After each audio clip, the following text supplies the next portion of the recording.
Here at PSJA, we work hard to ensure that we carry out our mission of keeping safety at the forefront for all our students and staff. I recently stopped by our PSJA Police Department's headquarters, where I had the opportunity to speak to PSJA Chief of Police, Rolando Garcia, and members of his team about everything that they do to help keep our district safe.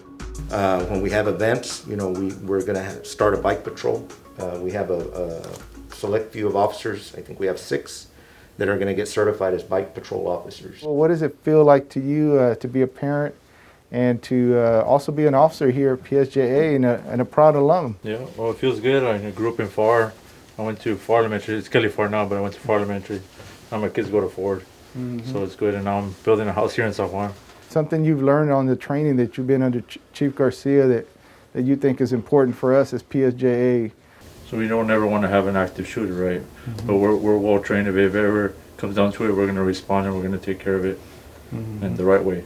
And we're out here taking time to recognize you as well as all our officers for everything we do to ensure safety. What are some efforts that you feel really proud of that we've been able to accomplish as PSJA Police Department? Just getting the department to where it is right now, from February of last year when we hired our first officers to where we're at now. The equipment that we have, the respect that we're getting from our surrounding law enforcement agencies and the community.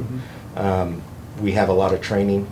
A lot of our officers are instructors, and we're going to be able to do that in-house training. So just the growth potential that we have from this point on is just going to be, expanded that much more. Yeah, that we are doing all we can to keep everyone safe, strong, and healthy.